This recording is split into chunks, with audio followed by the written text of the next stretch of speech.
Hi, I'm Dad Williams, and you are listening to the TigerTalk Podcast. Hello everybody and welcome to the TigerTalk Podcast. I'm Noah Woodland, joined by my co-host Morgan Turner-Green.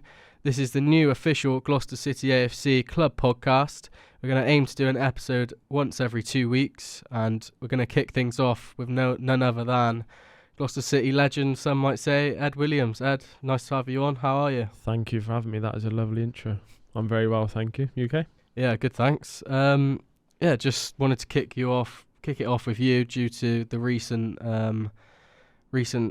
achievement that you've made of having 150 appearances for Gloucester City. We saw you get presented with that shirt against, I think it was at Hamwell. Yeah. Before the game. Mm-hmm. What does that feel like for you to have that achievement under your belt? I'd say it was 150 battles, definitely. Brilliant. Gloucester's obviously a club that I'm really fond of, and a club that is sort of my first club I was in men's football with. There's a lot of memories, a lot of good memories. But in typical Gloucester fashion, it's been up and down. So many ups, so many downs. Met a lot of brilliant people. So yeah, it was really nice to get that and to be presented. I had no idea I was going to be presented with that. And I think Sheppy and Kitman and the manager Daff sorted that. It was really, really nice. It was really touching to know that they had, got all the players' signatures and to be sort of presented that shirt meant a lot. And with that achievement, were you aware of being that close to 150, or was it something that just, I think it was on Twitter, GCAFC Stats tweeted that you'd hit it? Is it something that you knew about, or is it not really something you keep track of? Do you know what? I had no idea at the time, but Hanksy, I think, seen it on Twitter and he sent to me after the game. But I think that was because I don't think Hanwell was the 150th, was it? I think that was the Hungerford. Yeah, that's right. Yeah, so I think he had just seen it on Twitter. To be fair, so he was the spoiler. But when he sent it to me, I couldn't believe it. Yeah, it was a great little achievement. And obviously this season we've started strong. We're top of the league. I know there's some games tonight which might change that after ours was cancelled. What have you thought of it so far? Oh, I think it's been good. I think it's been very good. I think I'm playing a different position in centre mid, which I'm really, really enjoying. Really enjoying working with the new lads and the new staff. I think Daff, the manager, has been brilliant for me. Level of detail, really enjoying it. And I think we've started well. I think we can probably all agree that we can do better still. We're showing some really good signs. I think with going off last game especially, I think we, created a lot of chances again. It would just be nice to be in a game where we are 3-4-0 up at half time and we can sort of cruise through to a victory. I think I get a lot of my frustration from not being more comfortable in a game and then having to sweat it out to the end, which I'm sure all the fans are sort of seeing at the minute. It's probably should be a little bit more comfortable than it has been, but I'd also say that I feel like we've been probably the better team in every game that we've played so far. So should really have maximum points, but obviously football's not that easy. So sort of confident with where we're at, but knowing that we can still improve. Yeah, you talk about that confidence, obviously, with how the season's gone so far. If you're looking back to last season compared to now, what are your aims for this season as a team? Is it that playoffs? Is it that championship? I think we had the same goals as last year, which was to get promoted out of the league. I think it's the same this year. But yeah, we're confident that we go into any game believing that we should be coming out on top. And yeah, that's it really. I mean, that's all you can do, isn't it? It's just face your next opponent and believe that you're going to beat them. And from what we've seen early stages and the manager and whoever have watched clips of all the other teams, I think they're confident as well that ideally we should be going out and getting 3 points most weeks. And just on an individual basis, if you sit down the start of the season and set any targets for yourself? Do you know what? I did have a little target to myself, but it's changed rapidly because I'm not allowed to cross the halfway line now, so I can't get, so I can't shoot or anything. But probably best that I don't shoot anyway. But yeah, I usually go in with like, I want to get this amount of goals and assists, but my role is very different now. And do you know what? Not really. I just want to perform consistently. And like I said before, I'm really enjoying that new role in centre mid. Being able to link play, get a lot of football. I like having control of football matches and being sort of instrumental in the middle of the park and also then picking up second balls and whatever. I like really enjoy that new role. I think it's suited me well. And like you mentioned a couple of things there. I'll go to this one first. That with the level of this game, you might get a few fans from like teams from up the leagues like, oh, you're stuck in the 7th tier, like it's not the best level. Like, what is the level like? Because we see you battling in the midfield. It must be tough for you out there in midfield, that's for sure. Yeah, 100%. I mean, I think it's the unpredictability of what teams are going to do, and the unpredictability of perhaps players, other teams not having a certain structure, and you've got to sort of adjust to that. And yeah, it's definitely physical in the middle, and trying to read the game and second balls. It's not easy when the ball's in the air every time, and you're not the tallest or strongest lad in the middle, and you've got to try and battle your way through. I think you've got me and Pinchy in there who are two ball playing centre mids, trying to compete with some big lads in midfield. And a lot of teams' tactics is to hit channels or hit the big man up top and play off second balls, and we're trying to combat that. So that's where I say most of the difficulty lies. But I think we, like I said before, me and Pinch, we back our own ability to sort of get on the ball and try and control the game. And the second one you mentioned is about you not being able to shoot. We saw, obviously last season you've hit that rocket in the semi-final. What was it like for you seeing that? It was sort of a weird goal where it swerved into the bottom right-hand corner. I hit the valve. I think I've hit the valve and it's just knuckleballed. Did you say yeah? Did you agree? I was going to say, yeah, it swerved into the corner. I was right behind it. I think it was one where it just sort of caught the keeper out, I reckon. I agree. I think it had so much power on it. I've obviously hit the valve from, 40 yards out, and it's, done the keeper a little bit, knuckleball straight into the corner. No, it was brilliant. No, that was a brilliant goal. Not so much for how it was scored, but the importance of it, and the celebrations were class. So that shirt that I got presented with was Daff sorted the shirt out, and he asked two pictures that I wanted to go on the bottom, and one was playing against Stockport, and the other one was the celebrations after that Walton game, because that was brilliant moment. It's been a bit crazy at that ground as well. Last season, 4-0 down, back to 4-4, and then that playoff semi winning on pens, you levering that penalty in at the end. I know, yes. Yeah. I had so many mixed emotions. I come in at half-time when we were 4-0 down, actually, and I've booted a ball and it's hit one of the lights and it's fouled down. A lot of mixed emotions at that ground. We're going to have to go back there again this year, aren't we? Yeah, go there at some point this season. We're going to our next segment now, the Quickfire questions. Brilliant. We're all going to reel off 10 to 15 questions. You just try and get some sort of answer to your head as quick as you can. Nice. So I'll start now. The first one, your favourite film? June 2. Favourite artist? Chris Brown. Favourite song? Oh, it's got a swear word in it. Favourite song, let's just go Chris Brown, With You. Favourite food? I'm going to go Thai food. Hardest position on the pitch? Ooh. Centre mid. Childhood team? Man United. Favourite holiday? Destination? I'm going to say south of Spain. Favourite player of all time? Messi. Dream FA Cup draw? Ooh. Man United, no? Yeah. I can say that. One word to describe the way that you play? Fluid.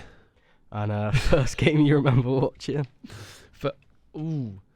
Like in person? this is not going to be for the Gloucester fan. Cheltenham Town versus Newcastle in the FA Cup. And if you have ever done a shirt swap, your best shirt swap? No, Never. And you know why? When I was at Doncaster, it was middle of COVID, so you weren't allowed to swap shirts. Absolute stinker. That's a gutter. That's what they said anyway. Would you have swapped? Who would you have gone for if you were playing for Doncaster and one of the game? No, Noble. Really? Yeah. Wow. We'll get into that now, Morgan. You want to go into that bit now? Yeah, I mean, I want to talk about that game specifically. It means a lot to me. Playing against, a Premier League side. It's a bit unfortunate it was during COVID, as you say, it can't be helped. But how do you feel playing against some massive players, as you say, Mark Noble, a hero of mine? Really? Yeah. Oh, that's cool. It was good. As you said, it was middle of COVID, so I was fuming to go to such like a big occasion and have no fans there. It was at the Olympic Stadium, and it was brilliant. I remember warming up, and just the pitch was unbelievable when you go to these top places. I was loving it. Such a great experience. I come on second half, and I remember one of the first things I'd done, I closed down Ben Rama, and as I'm like sort of going on the travel, as he's about to receive the ball, he's literally just took a touch and just gone by me within like a flash. And it's just like the different level of these lads who were just physically and so much quicker and stronger, and their football IQ and their touch, everything is just upper level. So it's it's something that you probably don't appreciate until you're on the pitch. Such a great experience, and I'm not sure how long I played, maybe a half hour, 25 minutes, but yeah, it was good. Really good experience. And, just going back for the rest of your career, as you said, the first game you watched was Cheltenham, and that's obviously where you started your career. Just talk us through the early years of your career and how it all began. Yeah, I sort of just remember playing sort of tournaments as you do as a kid for a local team, Swindon Village Bowmen they were called, and then I remember getting scouted by few clubs, Cheltenham, Forest Green, I think Cardiff, Man United, and some big teams actually. But due to travel commitments, it was probably only possible that I could play for Cheltenham. So I remember signing there when I must have been 11 years old, and really enjoyed my time in the academy. I met people like Jamie Edge and Matt Williams, lads who I'm still in contact with now, who I'm really, really good mates with, who have played for Gloucester after Cheltenham. But yeah, had a really good sort of football upbringing at Cheltenham, and then signed as a youth scholar, which were brilliant days. I think a lot of people look fondly on their youth team days. Just some many stories. John Bruff was my youth team manager for my first year. He was obviously at Gloucester last year, and I think it was Russ Milton in my second. Just really, really enjoyable experience, and then was fortunate to sign a 1-year pro. I think it was me and Joe Hanks at the time. Yeah. So in my youth team, me, Joe Hanks, Kieran Thomas, I'm pretty sure Spencer Hamilton, Zach Kavitsa, Harry Williams. I can't think of anyone else who might have played for Gloucester. That might have been it. Yeah, I'm not sure.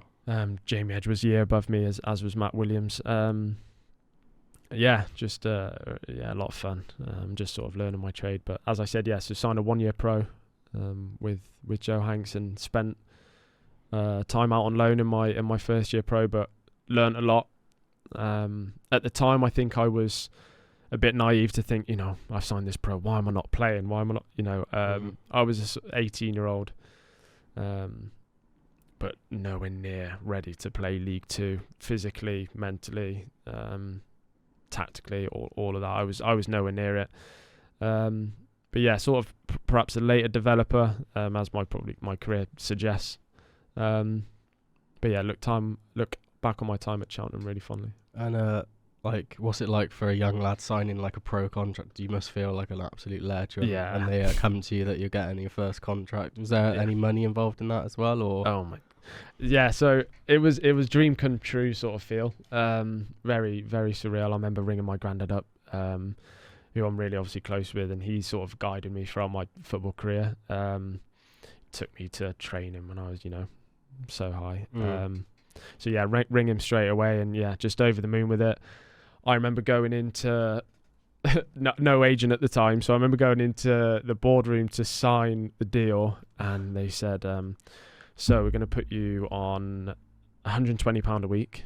I think we were just on £75 a week, I think it was, as scholars. We're going to put you on £120 a week. Is that okay? So, I don't think they put it as that. Like, is that okay? Yeah. I've just, yeah, brilliant. Where could I sign, sort of thing. Yeah. Didn't even listen to what they were saying.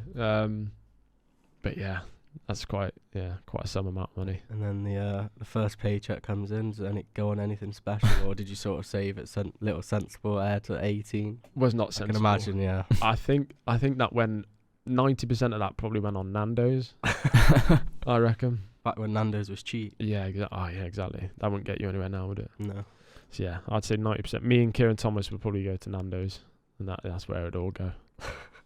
Obviously, just talking about your first paycheck, we could have asked this later, but I'll ask it now. What's the stupidest thing you've spent the money you've got from football on?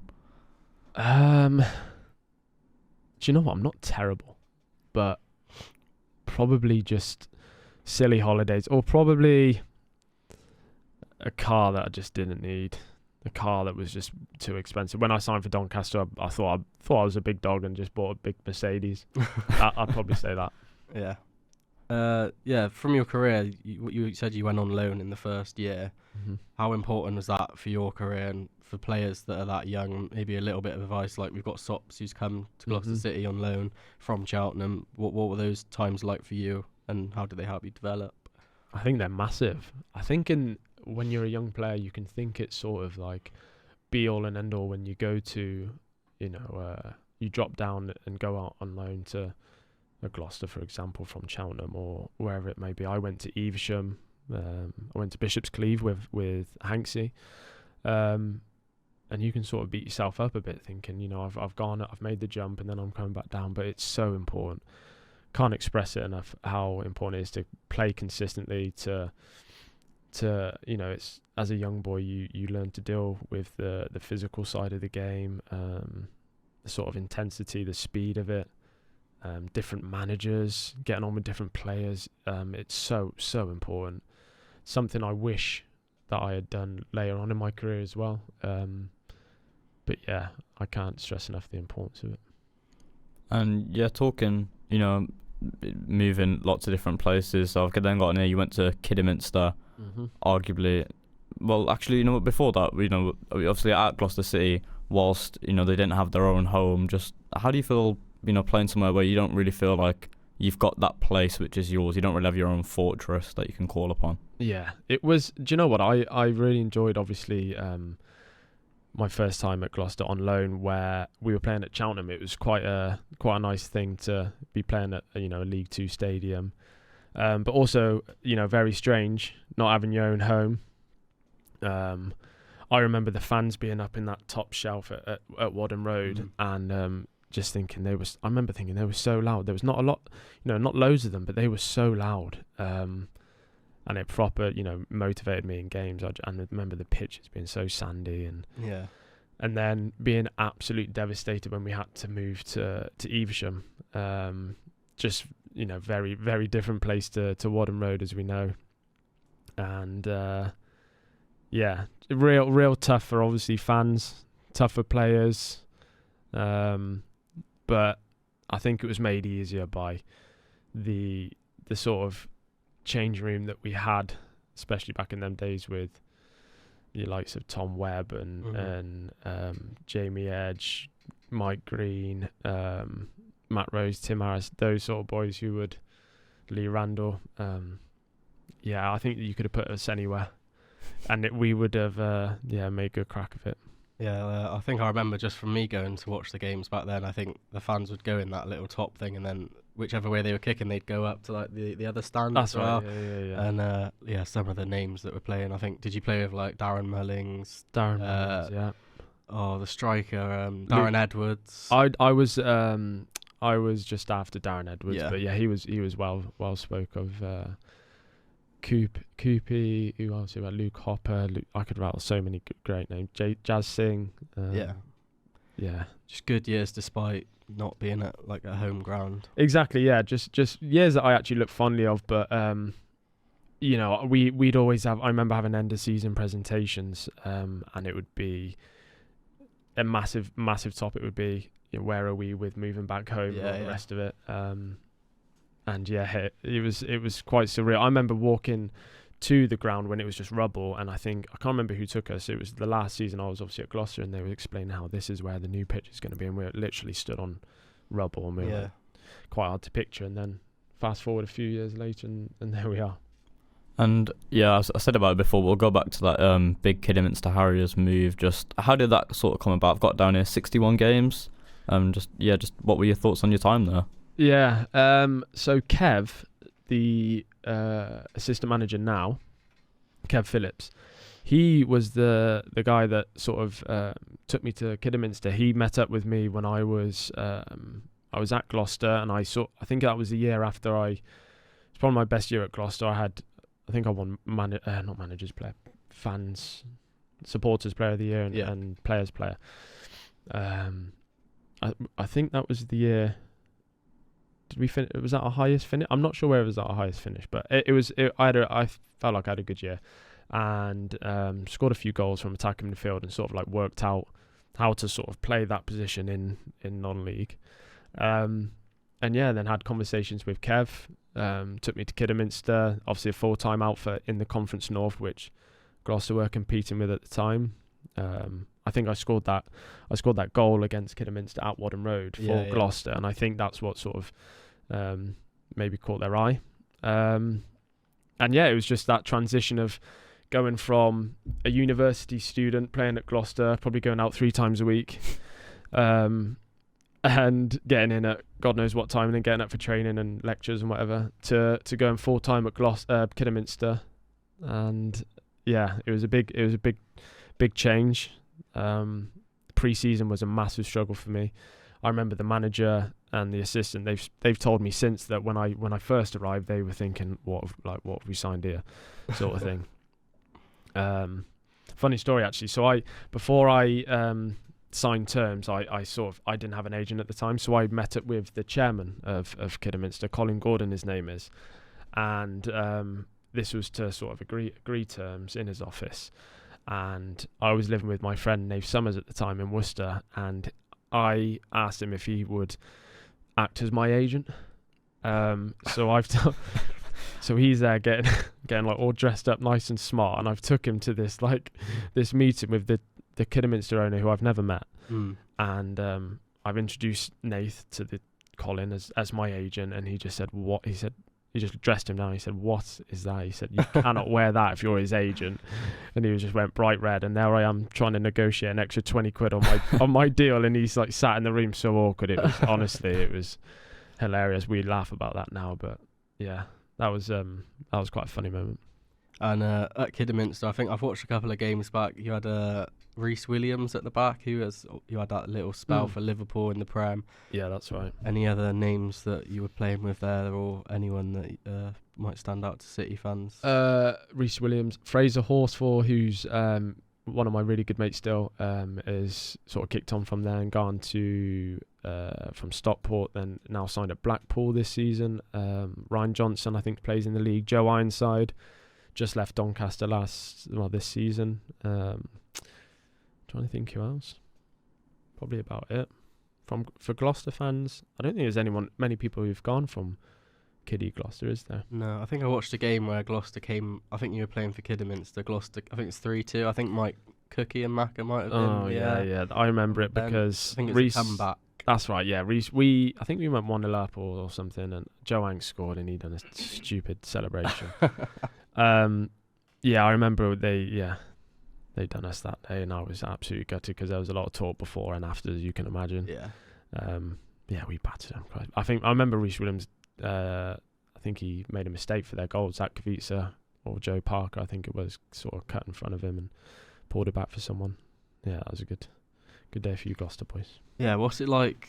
I was going to say, like, seeing Reece Williams, who had that like whole half season at the back for Liverpool. What as a player who's played with him, what's it like seeing people like that like, do you think, not in a disrespectful way to Reece, but like, how is he like managing at the Prem? Do you think the Prem would be easier for a centre back rather than like the National League North, for example? Oh, I think it brings different challenges. Like I said before, you know, it's almost a different sport playing the level that we're at to League One, Championship, Premier League. It is a different sport. It's more chess. It's more intelligence of, you know, the game and touches. And no doubt they're obviously better players, but it's still a challenge playing at our level. But yeah, seeing him kick on from the Kidderminster days was unbelievable. And I remember being at Doncaster at the time, and he was sort of getting his Champions League appearances and all the rest of it. BT had asked me to do a piece on him. Really? Yeah, before one of his games. I can't remember who he was playing, and so we lived together in one of the players' house at Kidderminster, and he honestly lived off biscuits. He lived off custard creams and bourbons, and I had to like sort of make him sort of, or teach him how to eat appropriately for you know, being a footballer. It was it was hilarious. But me and him had some great times in that house. Yeah, you can just imagine it, can't you? He's just fresh out of Liverpool.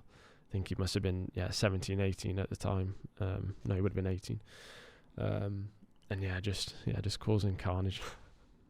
And then, you know, Reece Williams eating custard creams aside, any other big highlights from the Kidderminster days that you want to share? Obviously. Well, I think that was probably the time where I formed the best. My goals, I think I scored in my first season when I sort of broke through into the team. Found my feet. I think I scored 12. Was it 11? Have you got the stats? You might have. 12 in like 11 games or something though. It was straight from the start of the season, and I had interest from everywhere. The chairman, who obviously I didn't have an agent at the time, so he was sort of like acting as my agent at the time, and right. Just a real crazy time. That's when I got my England C call ups. My phone was going mental. It was like agents here, there, and everywhere come signing me, offering me this, that, and the other. Different clubs. Man City was sniffing. Really? I think I had offers from Swansea, Norwich, all the rest of it. It was just my phone was going carnage. And like I said, I didn't have an agent at the time. Then I finally sort of signed with someone. And I got injured that winter and sort of like delayed my move, I guess. Playing Hereford, it was Tomo and Evans. Stood on my ankle. Done me. But then I remember coming back in the sort of late winter time, got back in the team, and then was advised to stay at Kidderminster for a second year, and then sort of got my move to the league after my second year. But some great times at Kidderminster, great club. I've actually not been back there since my time, but some really, really good times there. Some great lads who I've played with there. I think I'm really fortunate throughout my whole career to have played with some top lads. The chairman didn't let you turn up with your mate as your agent at that time? No, that's what I mean. No, so he ended up, I think he had sort of like pitched me to be worth ridiculous amounts of money, and sort of like absolutely killed me in terms of my my move out of non-league. And then having signed with an agent, he was able to sort of negotiate better for me and what have you. But by that time, all the interest had gone, and then after leaving Kiddie, I was quite fortunate to sign for Doncaster after that. You said about the England C call up.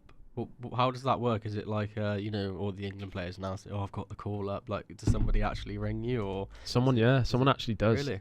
I don't know what it's like in terms of what the actual England players. Yeah. Are.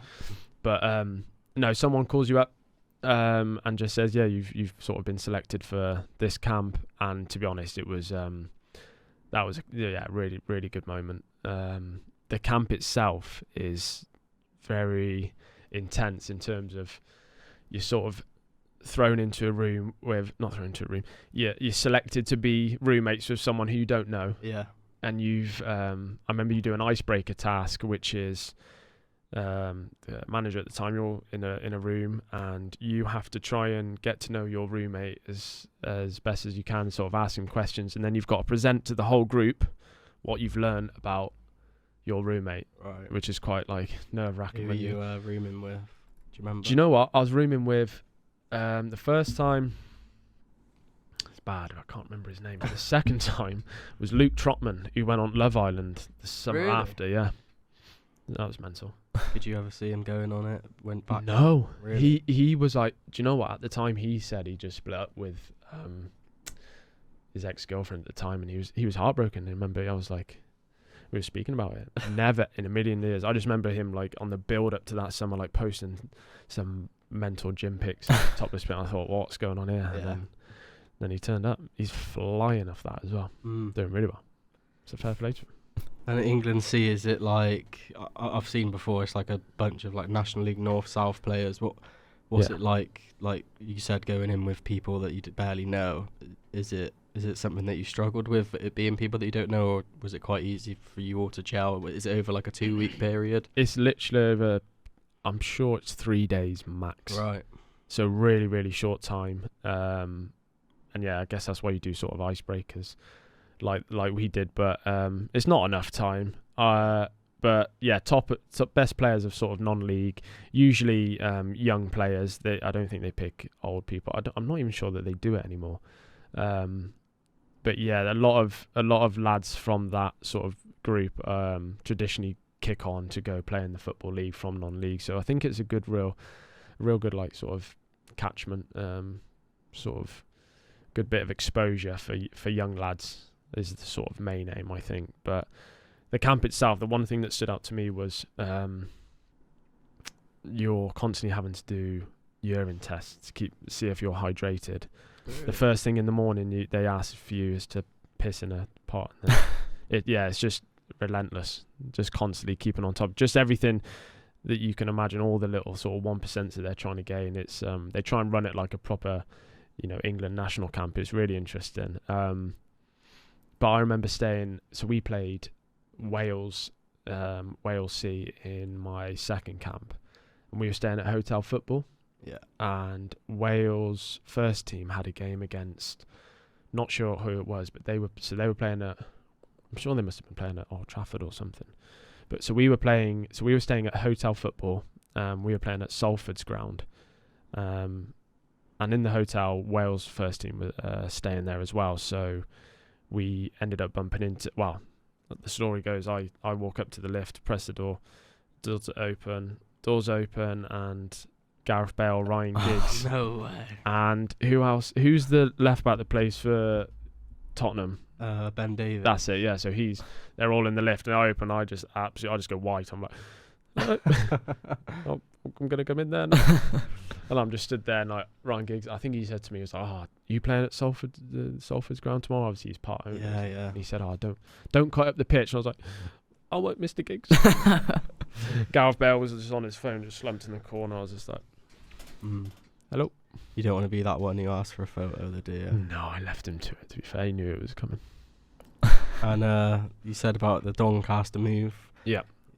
How does that come about? When obviously you said about loads of clubs sniffing around. Was it they came in for you, or did Kidderminster sort of advertise you to Doncaster? So after my 2 years at Kiddie, there wasn't really a lot of interest. It was middle of COVID, so like, I don't know if there was much movement in the window because of obviously the pandemic and all the rest of it. And yeah, I think what happened was my agent at the time had a good relationship with the club, and they just expressed an interest.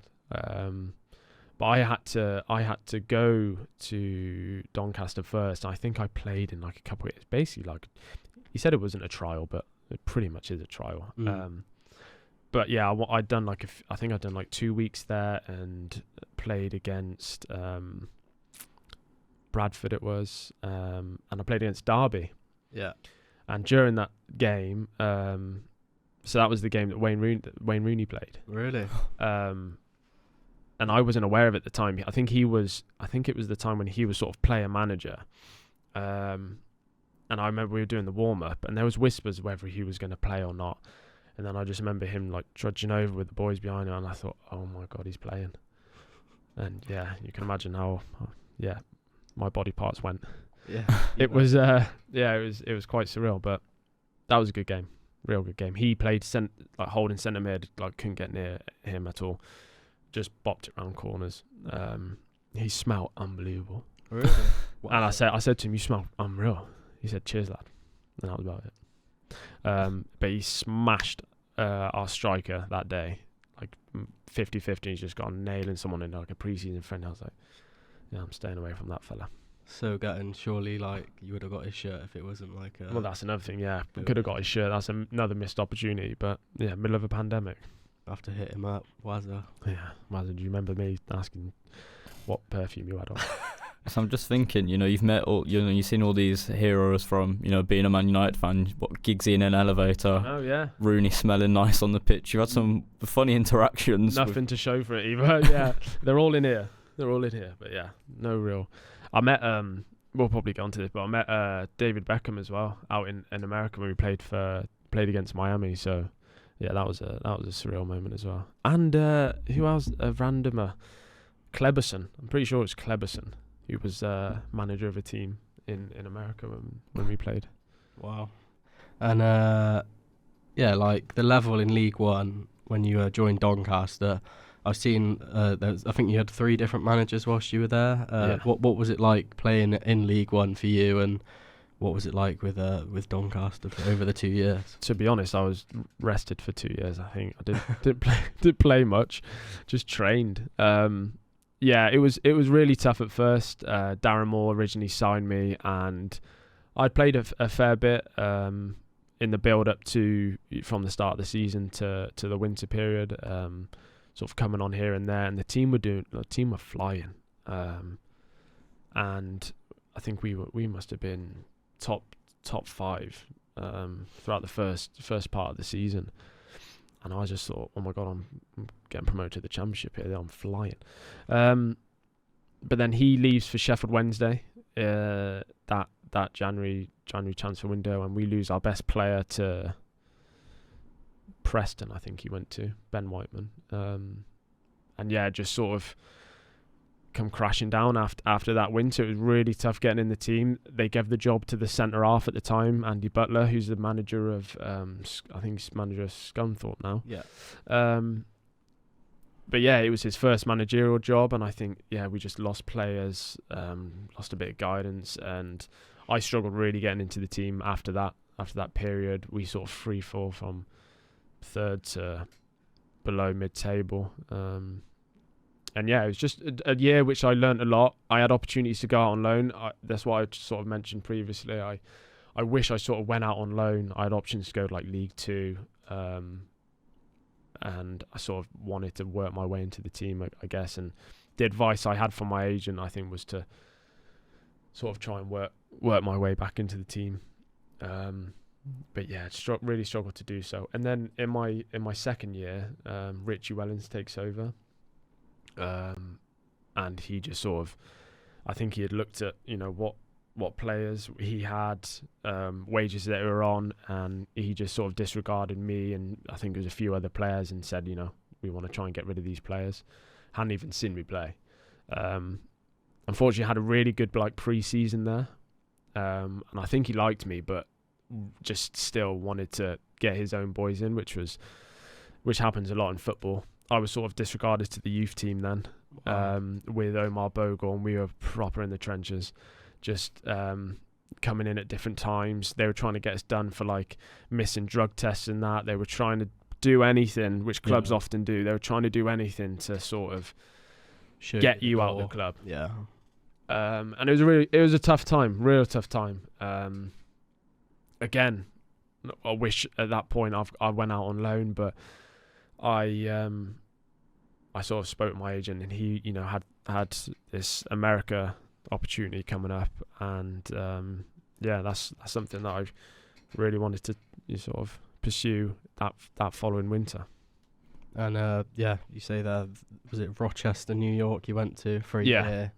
What, like you said, how does that come about, and move to New York, and did they come sniffing for you? Or it was a club that my agent was really affiliated with. So he was Jamie Vardy's agent at the time as well. So Jamie Vardy invested into this club Rochester, New York. It had been a club previously, but he sort of like started it back up with other people, and it just seemed like a really good opportunity. I always wanted to play abroad.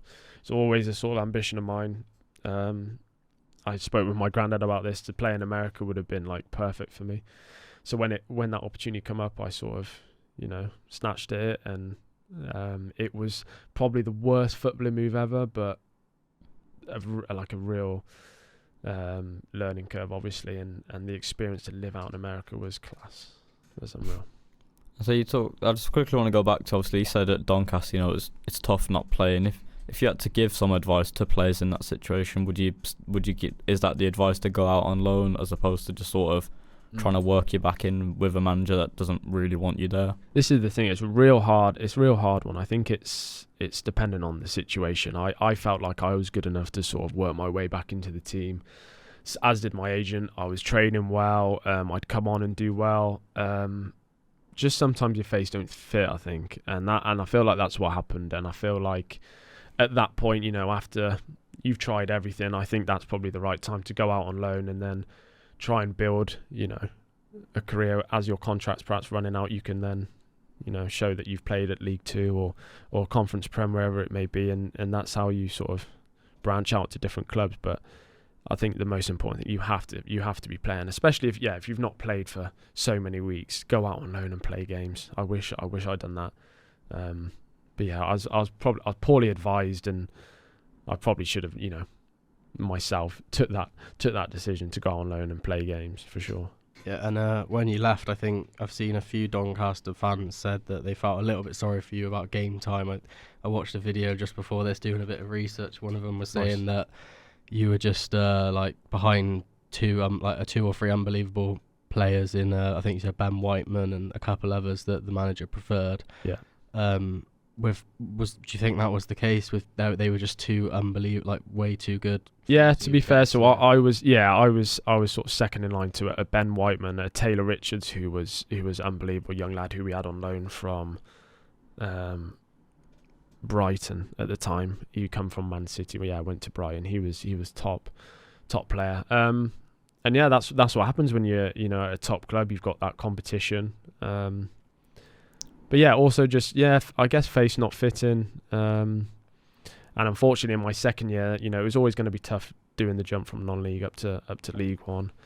But in my second year, I felt like I was ready. But unfortunately, manager at the time wanted to, get his own players in. It works out that I go to America and then he gets the sack in the winter, and then that's football at times. I guess it was quite unlucky, but I don't really have any regrets other than perhaps not going on loan a bit earlier.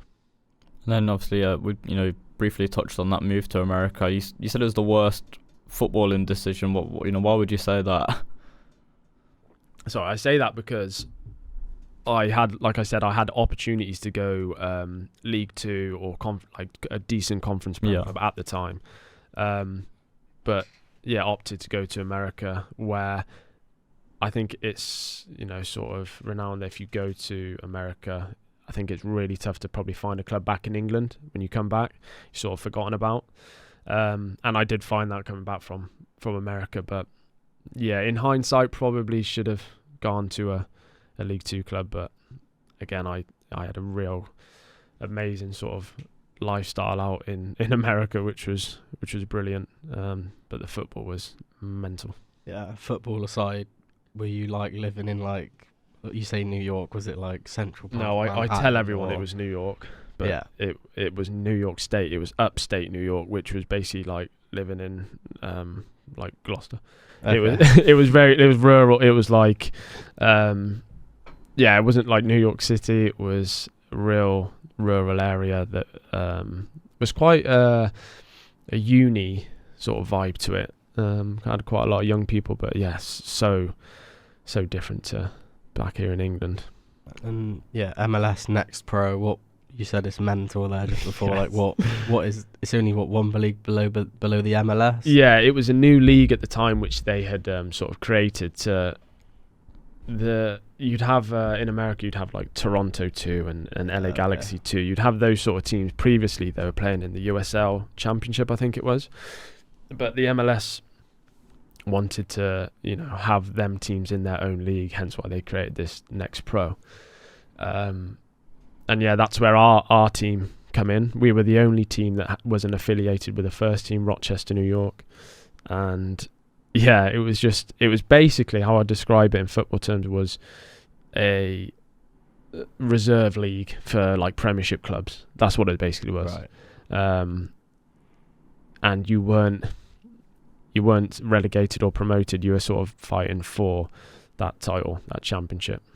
And you say like it's mental, that like how it works. I see in the dressing room, the picture you've got up in your little spot is one of those last minute. I think it's a last minute winner to put you third in the league after a bit of a dry spell in the games. Like, talk us about that moment and why you choose it to be one of your reasons why you play football. That was America. Playing out there was challenging for many reasons. We had so many different challenges where, it being a new club, it could be, whether it was getting the right staff in, whether the players handled it was just the most challenge. And I was captain at the time, so I felt a lot of responsibility.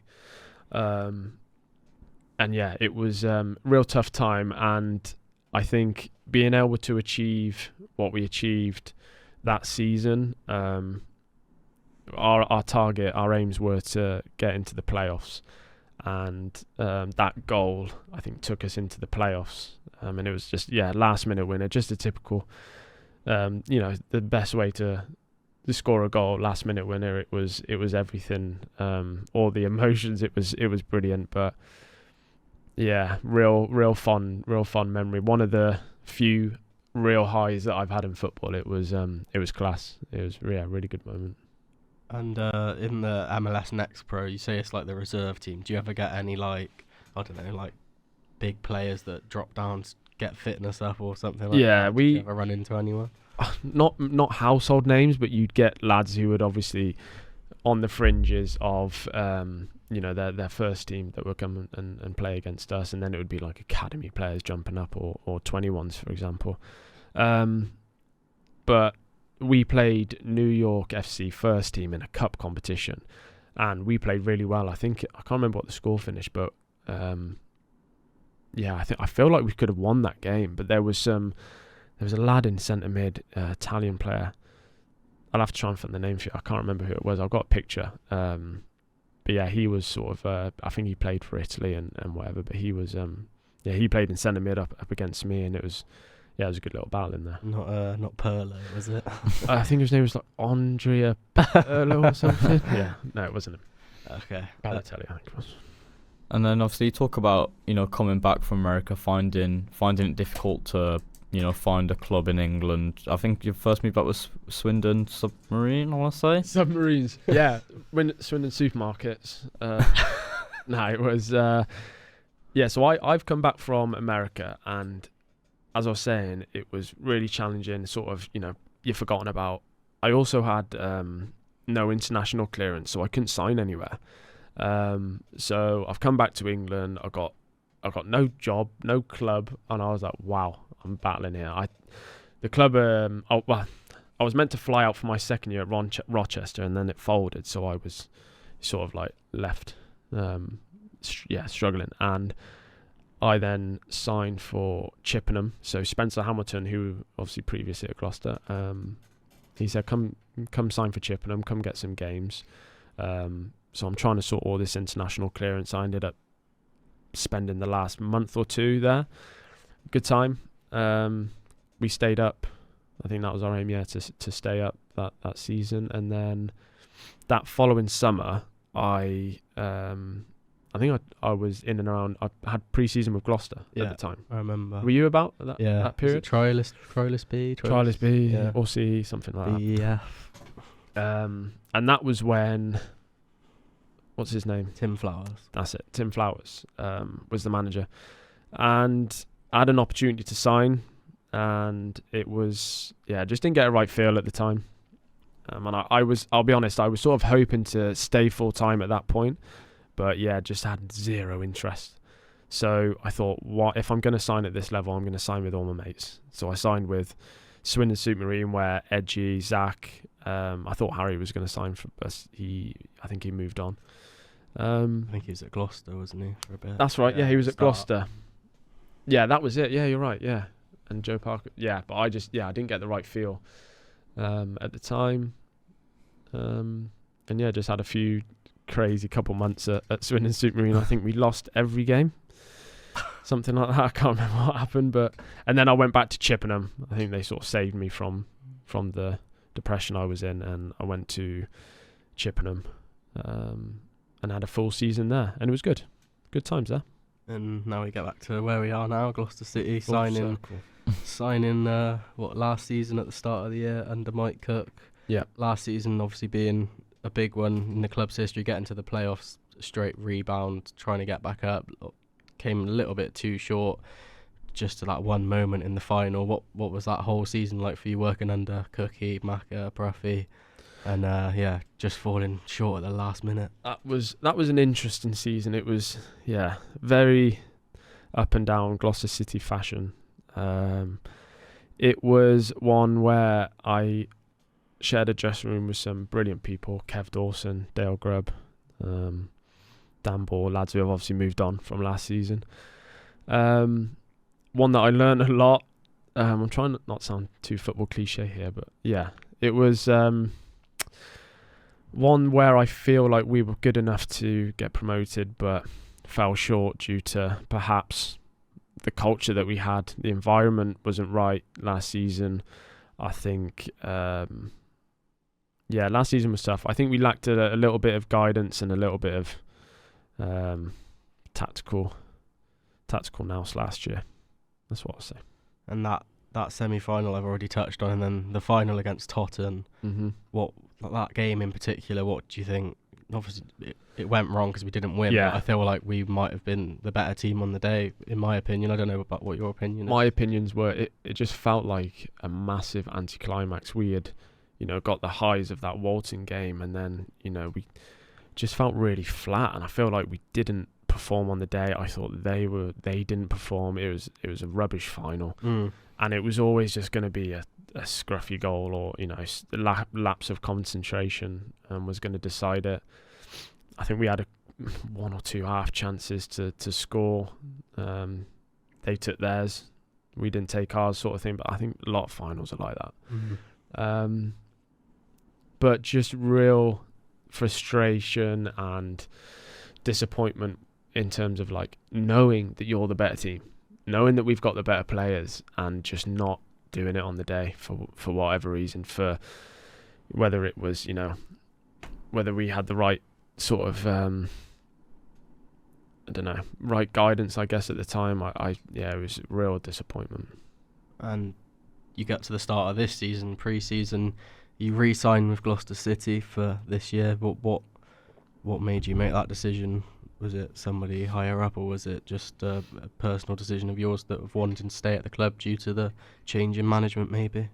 Yeah, I think, as you know, I work with Colin. I've got a really good relationship with the chairman in terms of the work that I do away from football, with the mentoring, and yeah, it just goes hand in hand with the football, obviously. I had a really good conversation with Daff in the summer, and he is top. He is he's real top.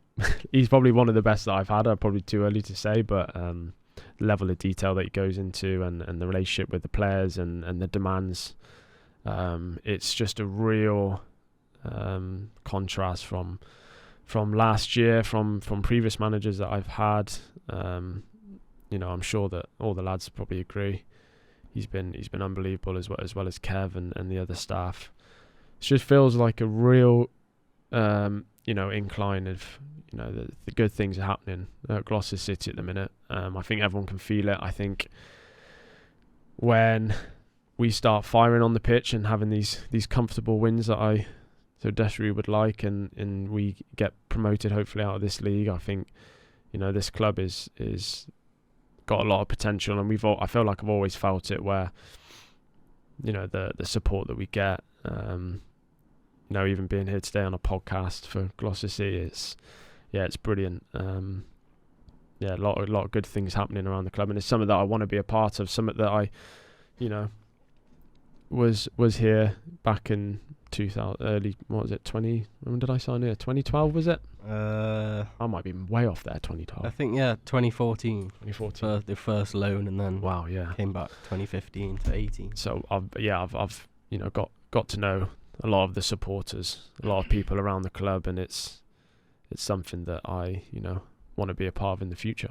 And obviously you talk about the manager coming in this summer, and you said how good you feel essentially about the project that's going on here. What would you say is the biggest difference that you feel this season compared to how you felt last season? The main thing I would say is having a clear understanding of what everyone's role is on the pitch. The level of detail that Daft goes into, knowing where to exploit a team, knowing everyone's roles. If this player's got the ball, what do you need to do? Where's he going to move? And it's, that sort of system. I think it helps players so much. You go into a game so confident, knowing their strengths, their weaknesses, and how to deal with that.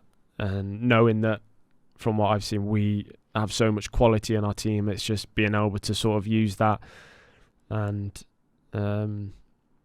just go out and show that we're, the one of the best teams in the league, if not the best. And some of the fans online might say, "Oh, we're passing it side to side." Like, is that what they're saying? Is it? But you mentioned before, like higher up, it's like a game of chess. Do you think that's sort of slowly trickled down into the lower league? And Absolutely. Can you maybe explain a little bit about? Yeah. Not without revealing too much. I'm glad you brought this up actually, because I had this thought today.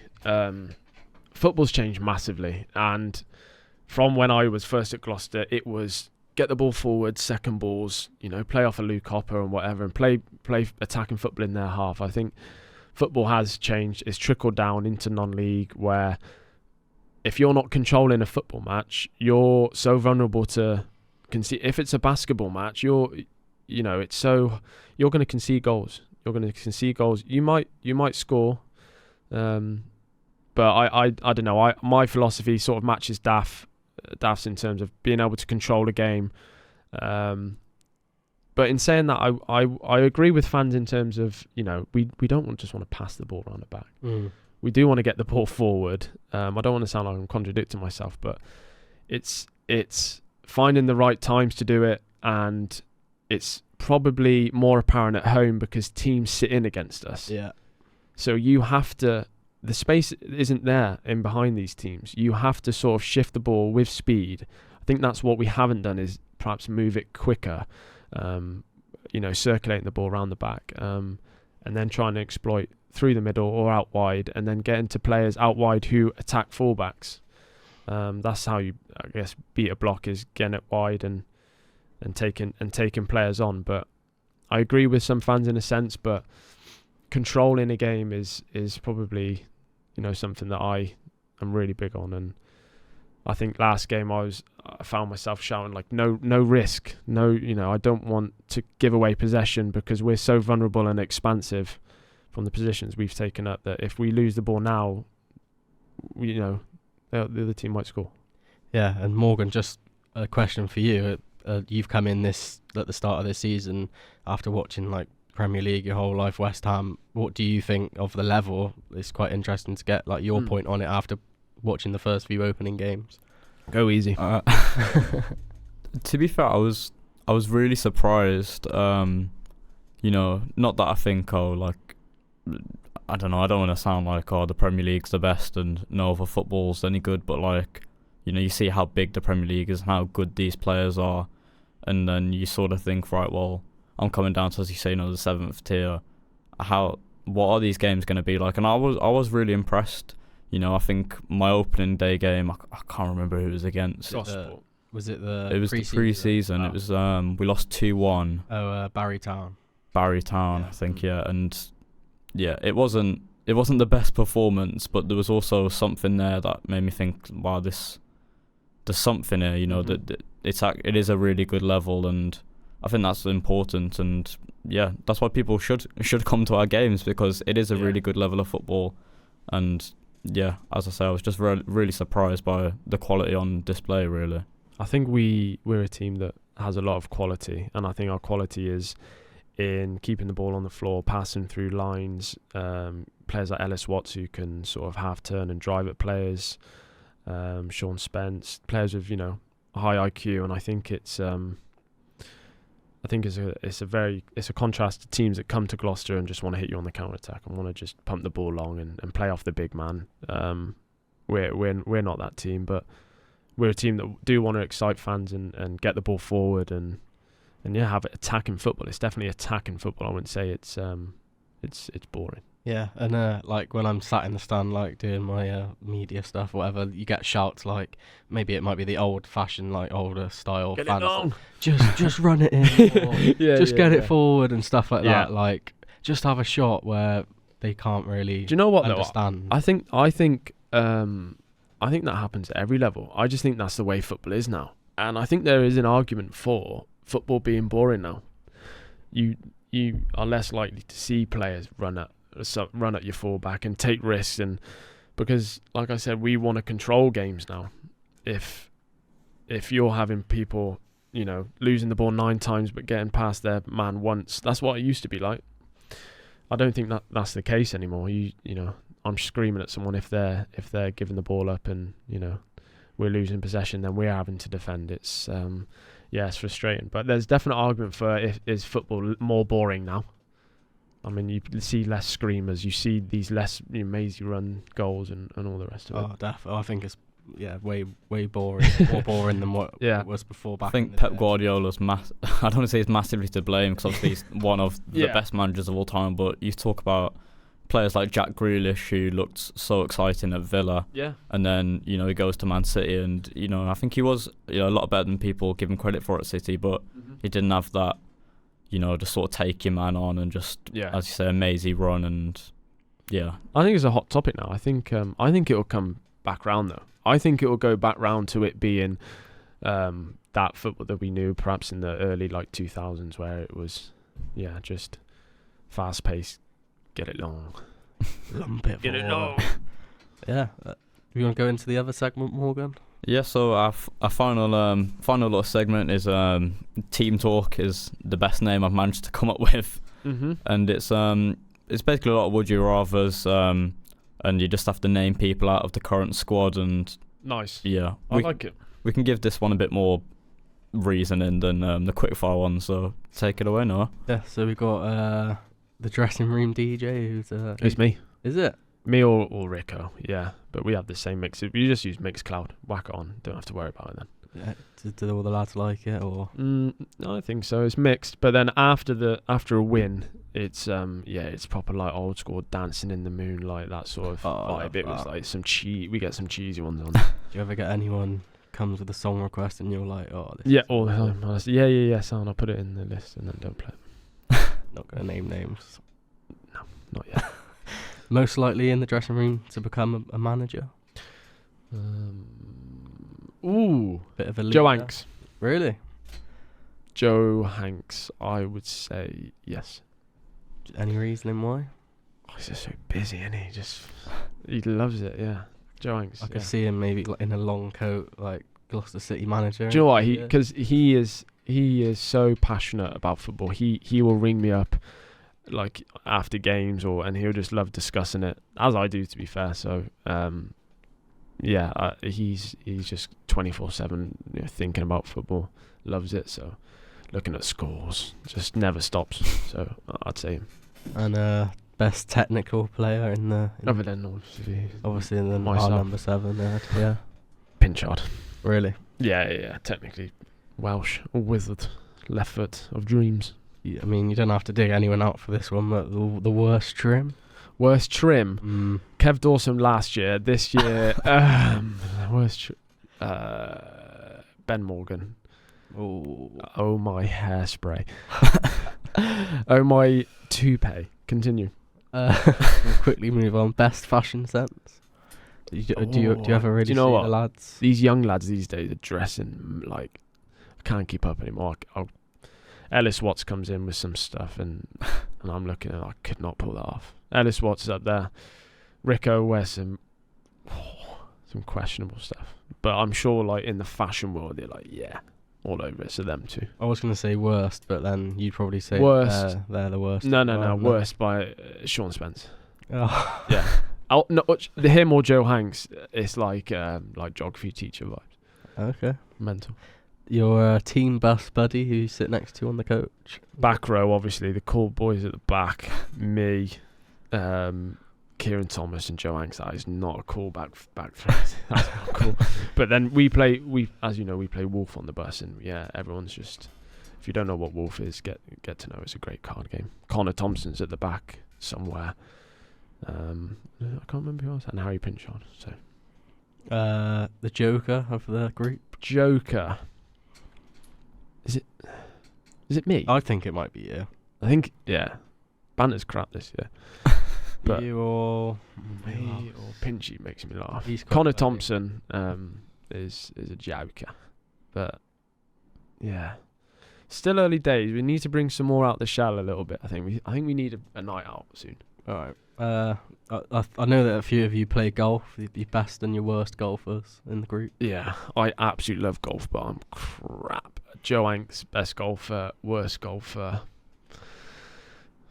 Harry Pinchard is honourable mention for Harry Pinchard because he is a top golfer. Worst golfer, is it me? There's lads who obviously don't play golf, but out of the ones that do play golf, Micah Regan, I've heard, could be. Really? Or Connor Thompson. What's Hanksy like? Is he one of those? He's a who's robot. like- he's boring golf. he's like one of those who's good at every sport. Like that kid in PE that's like. Absolutely. He is. We went to La Cala. We went to Marbella for our end of season do last year, and we had three days of golf. This is the Gloucester boys, obviously, and it was class. And Hanksy, I was in his 4-ball, and he was a robot. He was that boring golf where he's just fairway, green, putt. It was so annoying, but he was so good. And this is a bit controversial, but who do you not want to be sat next to on the bus? Like, say you've got a long trip home, they might be chewing your ear off. Oh, you don't have to. I know straight away. You don't have to. Really? Yeah. Dylan Jones. Don't want to sit next to him because he's probably doing like protein farts or something, and then he's like just talking a load of rubbish. Yeah. Oh, he's being like all serious and all angry and that. Really? Yeah. And an EFL prospect maybe in the squad, or someone. Harry Pinchard, Ellis Watts, Harry Pinchard. Yeah. Those two. You think they've got? Obviously, you played in League One, and A bit about. yeah, you think they're. Harry, them two. I think them two. And next segment will be. That's it. Leading on to our final segment. You said that last time. Did I? Oh well, this is definitely the last. Definitely the last one. I don't know if did you ask that? Who most likely to be a manager? Did we ask that? Yeah. Joe Well, now you're the manager of a 5-a-side team, with players you've played with. So take it away. Look, 5-a-side. Who do you want in your team? You having like a formation or? I'm gonna go 1-1-2-1. That adds to 5, right? Yeah. Before you go into it, what sort of manager drip are you having on the side? Like, you having like a Arsene Wenger, or are you like a trackie? I'm in full Reese outfit. Reese. Yeah, and Okay. it's smart. You don't want that geography teacher vibe. No. Who dresses well as a manager? I'm that modern manager look, you know. Arnie Slot likes a bit of a. Yeah. He likes a quarter zip and chinos. I'm on or Reese sort of a number. Right. A lot of them are club tracksuits these days. To Yeah. be fair, Yeah. a load of club In the tracksuits. winter, I'll probably stick one of them on. To be fair, But but more importantly, my team. This is not best players that I've played with. But it'll be a mixture of like that and I'll get into it. But I think goalkeeper, I'm gonna go with Joe Lumley, who I was with at Doncaster, and we got on really well. He's just signed for. He was at South. I think he's just signed for a Prem team. Pretty sure he has. But he's done really well since since our time at Doncaster. He was on loan from Southampton. Really good goalkeeper, great with his feet, shot stopper, top lad. Spent Christmas Eve with him actually during COVID, and we caught COVID together. Oh. Yeah, we were COVID buddies. So yeah, he's in goal. I'm gonna go one defender because defenders are boring. And I forgot who I was gonna say. One defender. Got it. Robbie Cundy. There, little Gloucester throwback. Just his height, dominated in the air really well, really good with his feet, and yeah, was sort of no shot that after Gloucester he was going to kick on. I think he was on loan from Oxford at the time, and he's gone on to do really well. I think. Did you see where he signed recently? Where did he sign? Somewhere Cheltenham, I think it was. I think he's at Cheltenham. Yeah, I think he's injured. Yeah, you're right. He's at Cheltenham. Injured at the minute. So I'll have him at the back. This is a ball-playing team. I'm going to go 2 in midfield. Kevin Mr. Dalton in midfield. The sergeant himself, top bloke, top player, 39 years of age, still running around like a headless chicken. Mental. Just a little one on Dorse. Do you reckon he could have done another year? Mentally, no. Physically, yes. But he was, I think he was mentally checked out after last year because it was a lot. But yeah, no doubt he could have played till he was like 80 odd. He's honestly mental, and he's ripped still, and he eats crap. Winds me up. But yeah, what a player. Really good career. Even better bloke. Obviously, we're really, really good mates. And yeah, it was an honour to share the pitch with that man. When I saw young lads sprinting past him and he'd like sprint, catch up to them and like slide tackle, it's mental at his ripe old age. Yeah, what a bloke. One of the best you've ever shared a pitch with. Yeah, I'd say so. Just, football's, not all just about your ability on the pitch, but it's so many other things in terms of his leadership and the way he sort of ran the dressing room and his relationship with everyone and the staff. I learned a lot from him in that especially, so he's got to go in there. I'm going to do honourable mention to Tom Webb because he was very similar vibes to Kev. Tom Webb, and yeah, a lot of my early days, Tom Webb sort of shaped me and a lot of my my young sort of teammates at the time into what like a non-league footballer should be like. And there's things that Tom Webb taught us that I still take into my career now. But so he's first reserve sub. He's first reserve sub. Next to him, Ben Whiteman, who I mentioned before, who was probably the best player that I've played with. He was just a joke. He could do everything. He reminded me like Steven Gerrard in training. He was like scoring goals, right foot, left foot from anywhere. His passing, his touch. You do like simple passing drills, and every pass was just perfect. There's like the higher up you go, and players that play at a decent level, just they do the basics really well. And he would make the game look so easy.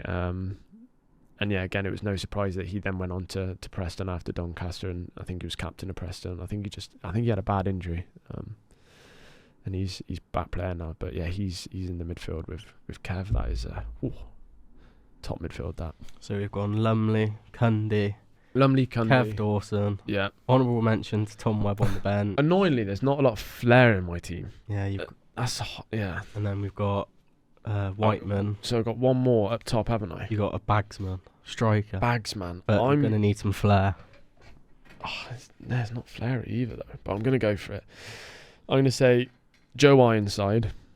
Played with him at Kidderminster, and he was class for me. He basically, I'd play in the 10. He was up top, big man, and everything would stick. I've never played with a player where everything would just stick, and he just set me. And he was a big reason as to why I had so much success at Kidderminster. And again, he kicked on and went into the league. He signed for Doncaster. I think he just signed. Might be Port Vale or someone. I might have got that wrong. But he's had a few league clubs. Cambridge he was at. And he's gone on to bag a load of goals. He's absolute bags man. Great finish on him. top player, top guy as well. Really top guy. Oh, can I change my centre half? Oh, you're gonna do Robbie Cunningham. Sorry, Robbie. I'm gonna change my centre half. I can't. This is why I needed to think about this a lot more. Fraser Horsfall, no doubt, has to go centre half. Sorry, Fraser. I'll send you this after. Played with him at Kidderminster. My roomie took me under his wing early doors, and top guy. Very good mates still to this day. Gone on, had an unbelievable career.